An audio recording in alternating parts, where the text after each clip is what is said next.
Hello students, कैसे हैं आप लोग। इनकम टैक्स पढ़ने में मज़ा आ रहा होगा।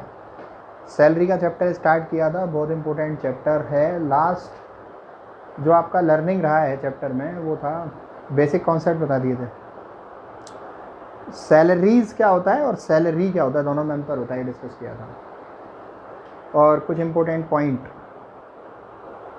जो सैलरी की टर्मिनोलॉजी यूज़ करने के लिए ज़रूरी है कि सैलरी हम कब कहेंगे कि आपको मिल रही है या उस पर्सन को मिल रही है जो कहीं पर जॉब कर रहा है।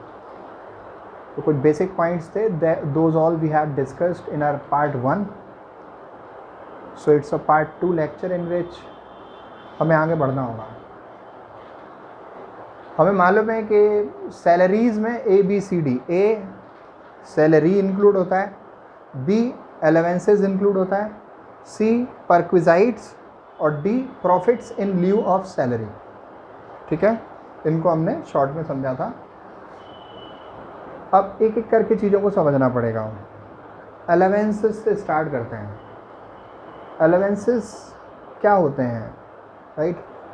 अलाउंसेस का मतलब होता है regular monetary payments from employer to employee. Regular monetary payments from employer to employee. वो दो पर्पसेस के लिए एम्प्लॉयर द्वारा एम्प्लॉय को दिए जाते हैं।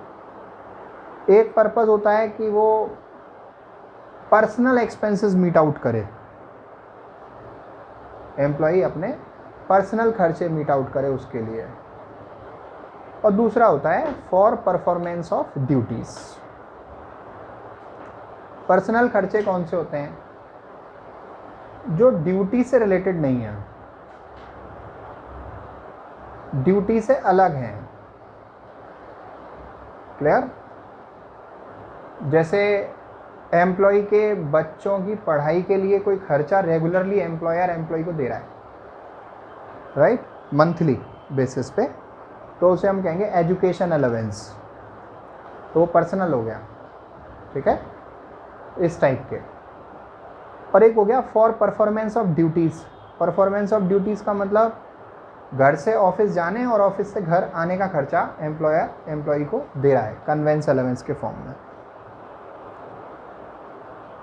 अच्छा, एक बात तो कॉमन है कि जो भी पेमेंट एम्प्लॉयर ने एम्प्लॉय को दिया और वो पेमेंट ड्यूटी के टाइम पर पूरा खर्च हो गया, परफॉर्मेंस ऑफ ड्यूटी से रिलेटेड पूरा खर्च हो गया, तो वो पूरा का पूरा एग्जेम्प्ट होता है, वो टैक्सेबल नहीं होता, राइट।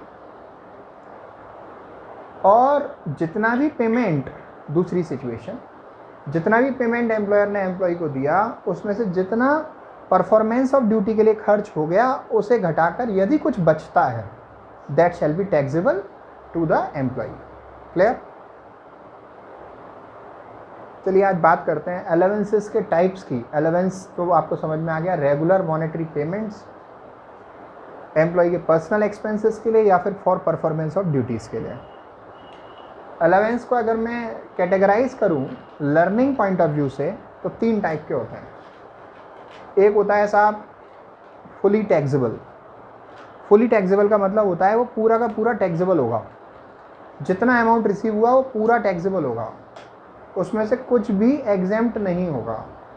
जितना अमाउंट रिसीव करोगे उस पूरे अमाउंट को आपकी टैक्सेबल सैलरी इनकम में इंक्लूड किया जाएगा। क्लियर? दूसरा है फुली एग्जेम्प्ट। फुली एग्जेम्प्ट का क्या मतलब है? जितना रिसीव किया वो पूरा एग्जेम्प्ट हो जाएगा, राइट। फिर तीसरा है आपका पार्टली टैक्सेबल। पार्टली टैक्सेबल का क्या मतलब है? जो भी अमाउंट आपको रिसीव हुआ वो पूरा ना तो टैक्सेबल होगा ना पूरा एग्जेम्प्ट होगा, उसमें से कुछ पार्ट टैक्सेबल होगा और कुछ पार्ट एग्जेम्प्ट होगा। टैक्सेबल माने वो टैक्सेबल इनकम में इंक्लूड होगा, एग्जेम्प्ट माने वो टैक्स फ्री हो जाएगा, उस पर टैक्स नहीं लगेगा। इसमें कुछ नाम आ जाते हैं, house rent allowance, entertainment allowance etcetera, education allowance वगैरह, वो आगे अपन धीरे धीरे डिस्कस करेंगे। लेकिन आज का मेन टॉपिक ये सीखने का है हाउस रेंट अलाउंस के बारे में। अब आप कहोगे आपने बता के ख़त्म कर दिया। भैया ये फुली टैक्सेबल और फुली एग्जेम्प्ट इनके जितने भी नाम होते हैं, आप जहाँ से भी पढ़ रहे हो या फिर आप ऑनलाइन गूगल पे डालोगे ICAI के नोट्स, तो वहाँ पर आपको लिस्ट मिल जाएगी कौन से अलाउंसेस फुली टैक्सेबल होते हैं in the hand of employee, या कौन से अलाउंसेस फुली एग्जेम्प्ट होते हैं in the hand of employee, कौन से टैक्सेबल होते हैं, कौन से एग्जेम्प्ट होते हैं, ये लिस्ट आपको मिल जाएगी। या फिर जो भी बुक आप पढ़ रहे हो उसमें वो लिस्ट है, उसको पढ़कर नॉलेज साथ में ज़रूर रखनी है, क्योंकि जिस टाइम पर आप पूरा न्यूमेरिकल कर रहे होगे टैक्सेबल सैलरी का, तो वो वहाँ पर काम करेगा कि ये वाला भैया पूरा टैक्सेबल होता है, ये वाला पूरा एग्जेम्प्ट होता है। पार्टली टैक्सेबल में थोड़ा सा कैलकुलेशन होता है कि साहब ये एग्जैक्टली हम कैलकुलेट कैसे करें इसका टैक्सेबल पोर्शन, तो वो हमें सेपरेटली 1 by 1 सीखना होता है, राइट। हम बात करेंगे हाउस रेंट अलाउंस की, ऊपर मेन हेडिंग भी है हाउस रेंट अलाउंस। समझते हैं हाउस रेंट अलाउंस क्या होता है। हाउस रेंट अलाउंस का मतलब नाम से ही मालूम है हमें कि हिंदी में इसको बोलते हैं मकान किराया भत्ता, राइट। मकान किराया भत्ता।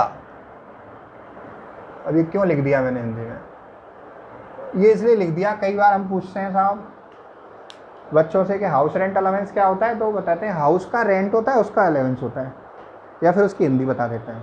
थोड़ा बेस लेकिन मालूम होना चाहिए, हम डिटेल में सीखेंगे भी, सुनेंगे भी, समझेंगे भी। तो हाउस माने मकान, रेंट माने किराया, अलाउंस माने भत्ता। मतलब अलाउंस क्या है, एक रेगुलर पेमेंट मिल रही होगी एम्प्लॉयर से एम्प्लॉई को, किस पर्पज़ के लिए, मकान का किराया चुकाने के लिए, राइट। किस पर्पज़ के लिए, मकान का किराया चुकाने के लिए। आप कहीं भी रहते हो, आपकी जॉब कहीं पर लगी, तो आपके अपॉइंटमेंट लेटर में लिखा होता है कि आपको एक सैलरी का अमाउंट कितना मिलेगा और कौन कौन से अलाउंसेस आपको मिलेंगे, राइट। उन अलाउंसेस में से एक अलाउंस है हाउस रेंट अलाउंस, जो एम्प्लॉयर एम्प्लॉई को देता है। पॉइंट ये है कि वो क्यों देता है, वो इसलिए देता है कि एम्प्लॉई वहाँ पर उस सिटी में जहाँ पर वो जॉब करने आया है या जॉब कर रहा है, कोई मकान किराए पर ले और उसका किराया दे। ध्यान से समझने की जरूरत है इस बात को, वो कोई मकान किराए पर ले और उसका किराया दे, राइट। तो ये फैसिलिटी उसको मिल जाएगी। अच्छा, मकान, ये हाउस रेंट अलाउंस के बारे में एक बात तो क्लियर है कि ये किराए का पेमेंट करने के लिए है, कि आप किराए पे मकान लोगे और उसका किराया दोगे, राइट। तब ही ये पार्टली टैक्सेबल है, तब ही इसका कुछ पार्ट एग्जेम्पशन आपको मिल जाएगी, टैक्स फ्री इनकम आपकी हो जाएगी, कुछ पार्ट एग्जेम्प्ट हो जाएगा, कुछ टैक्सेबल हो जाएगा। लेकिन अगर आपने मकान किराए पर नहीं लिया, आप खुद के मकान में रहे या अपने रिलेटिव के मकान में रहे, किसी भी सिचुएशन में यदि आपको मकान का रेंट नहीं देना पड़ा, वो आपके लिए रेंट फ्री हो गया, प्रीवियस ईयर में आपने कोई रेंट नहीं दिया, राइट, मकान का कोई किराया नहीं चुकाया, और आप रिसीव कर रहे हो हाउस रेंट अलाउंस, तो पूरा जितना रिसीव किया है शैल be taxable, fully taxable. Clear. इसकी एग्जेम्पशन हम कैलकुलेट केवल तब करते हैं जब हमारे एम्प्लॉई ने मकान किराए पर लिया है और उसका किराया दिया है। ठीक है, क्लियर। अगर उसने मकान किराए पर लिया ही नहीं और HRA रिसीव किया तो फुली टैक्सेबल है। अब ये एग्जेम्पशन कि उसने मकान किराए पे लिया और उसका किराया दिया, तो एग्जेम्पशन कैलकुलेट कैसे होगी, that we have to learn. तो हम ऐसा लिखेंगे, हाउस रेंट अलाउंस को हम जो है ऐसे कैलकुलेट करते हैं, least of the following shall be exempt,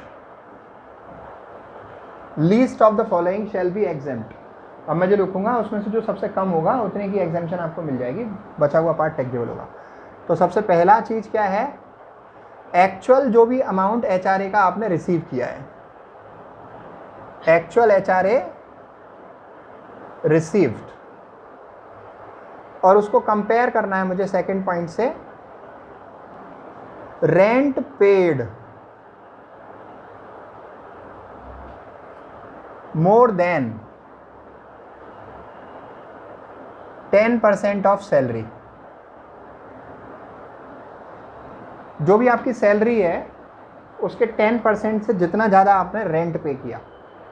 clear? वो कैलकुलेशन करके सिखाएंगे कि एग्जैक्टली कैसे निकलेगा वो रेंट जो सैलरी के 10% से ज़्यादा है। Right? Third point, 40% oblique 50% of salary. 40% या फिर सैलरी का 50%, दोनों में से एक। अब कहोगे ये तो कन्फ्यूज़न कर दिया, 40% लेना है कि 50% लेना है, एक बात बताओ। अभी ये शुरुआत हुई है, इसी तरीके की चीज़ें आगे आपको मिलती रहेंगी। ये 40% ऑब्लिक 50% का मतलब है एक सर्टेन केस में ये लगेगा, अदर केस में ये लगेगा। तो इसी तरीके की चीज़ें होंगी जो अलग अलग सिचुएशन में अप्लाई होंगी। राइट? तो अभी देखिए 50% कहाँ होता है? 50% अप्लाई होता है अगर हमारा एम्प्लॉई नौकरी कर रहा है ऐसे सिटी में जो MBCD में आता है। M for Madras,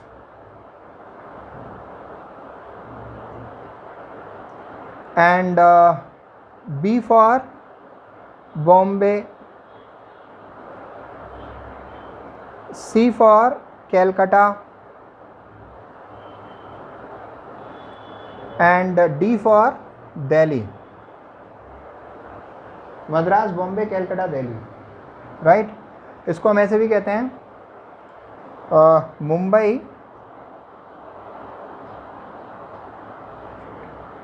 Mumbai, Chennai,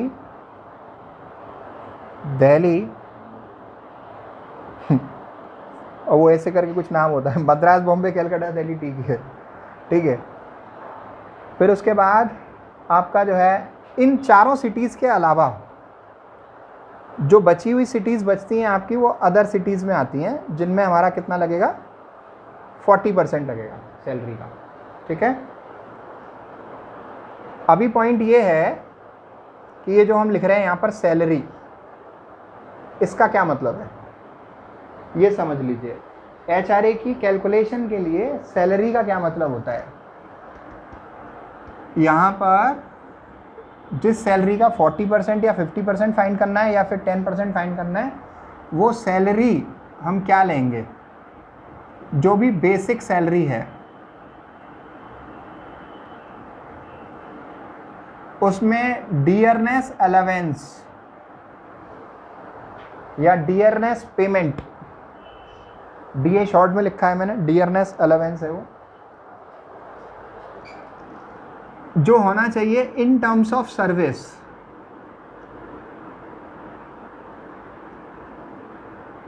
in terms of service, या इसको हम कह सकते हैं under the terms of employment, सेवा की शर्तों के अधीन।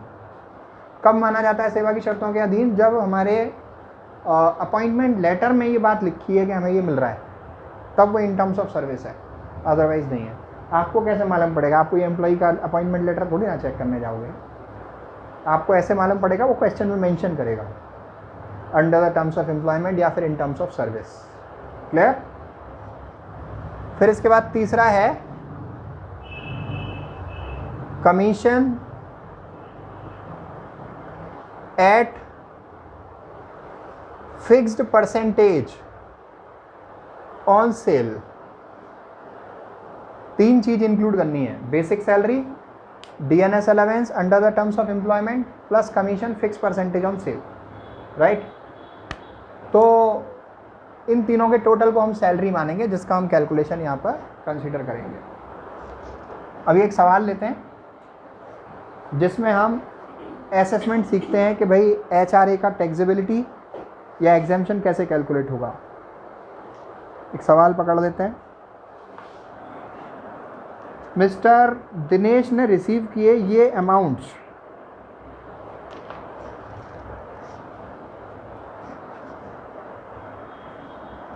मिस्टर दिनेश को क्या क्या मिल रहा है देख लीजिए आप। मिस्टर दिनेश को मिल रहा है प्रीवियस ईयर में, एक तो सैलरी मिल रहा है 6000 पर मंथ,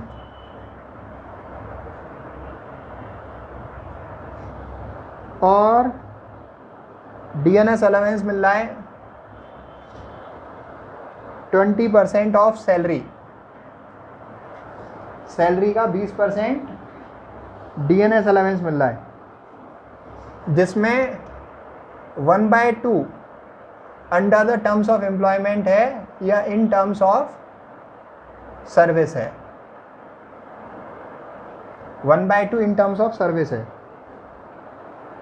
बोनस मिल रहा है, बोनस कितना मिल रहा है 10,000 रुपीज़ का,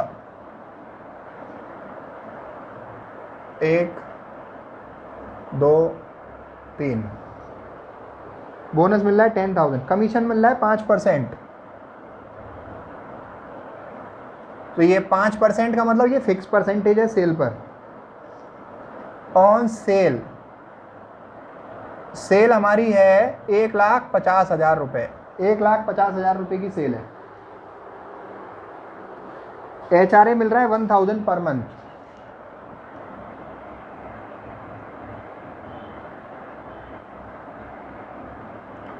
HRA उसको मिल रहा है 1,000 पर मंथ।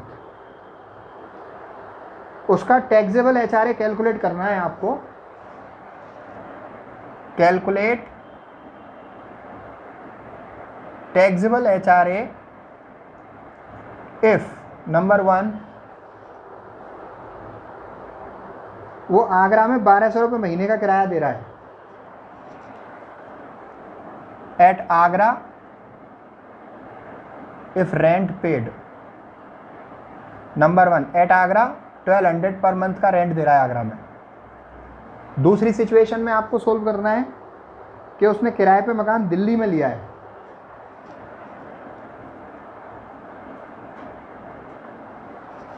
किराए पे मकान दिल्ली में लिया है और उसका किराया वो दे रहा है 2,000 पर मंथ। तीसरी सिचुएशन है कि वो रेंट कितना पे कर रहा है, निल, रेंट कुछ नहीं पे किया उसने। वो रह रहा है लिव्ड इन मदर्स हाउस,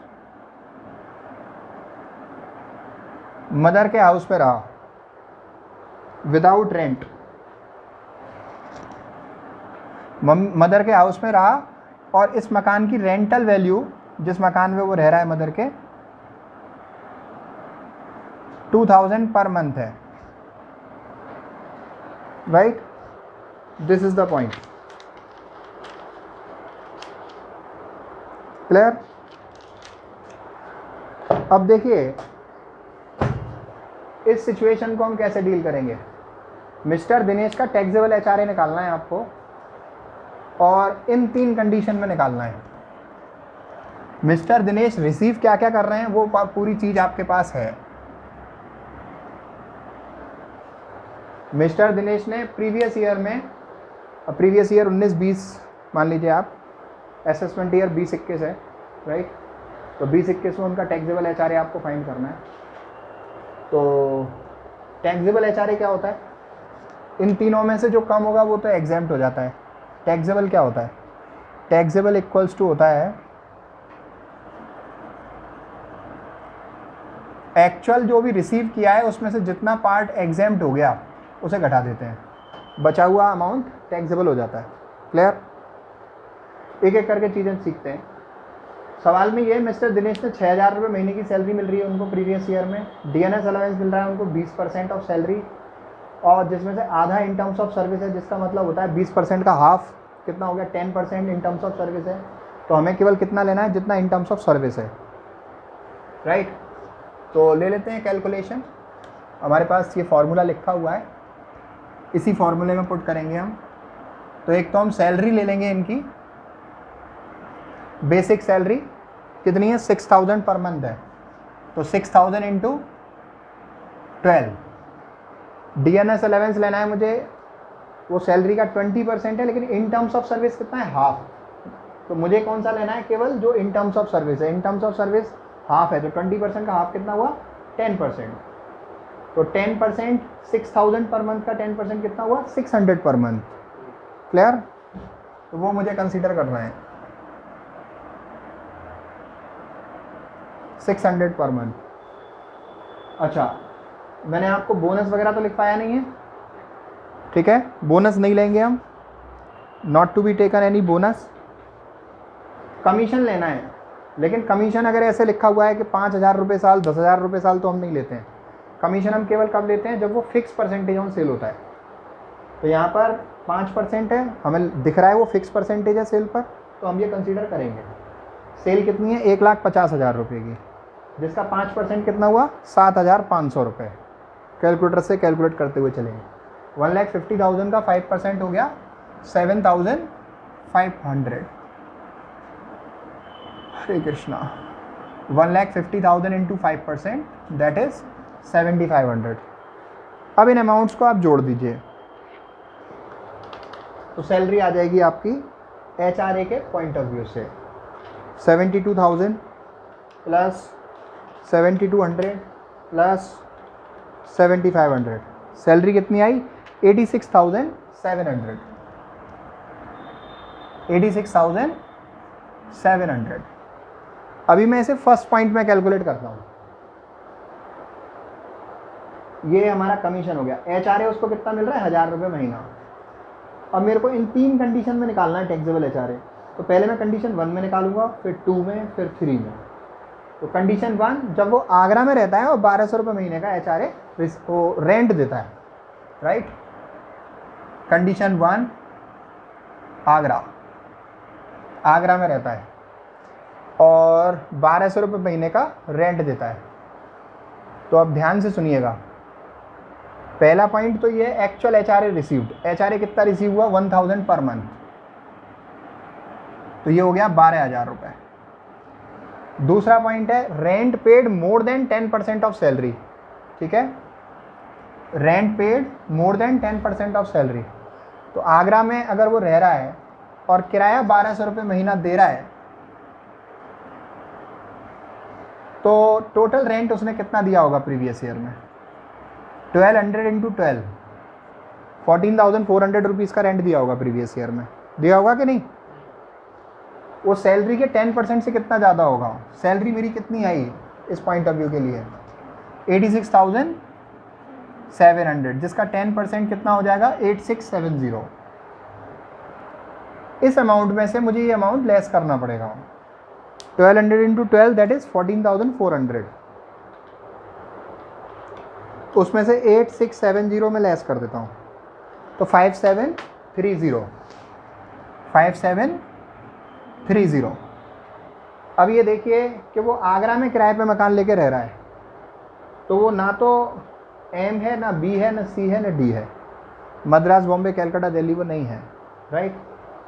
तो इन दैट सिचुएशन वो अदर सिटीज़ में आ रहा है, तो मुझे यहाँ पर कितना चाहिए सैलरी का 40% चाहिए। क्लियर?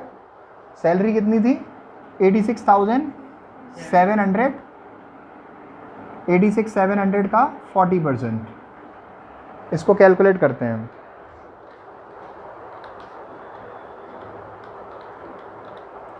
$34,680। इन तीनों में कम देख लीजिए आप, 12,5730 और 34,680।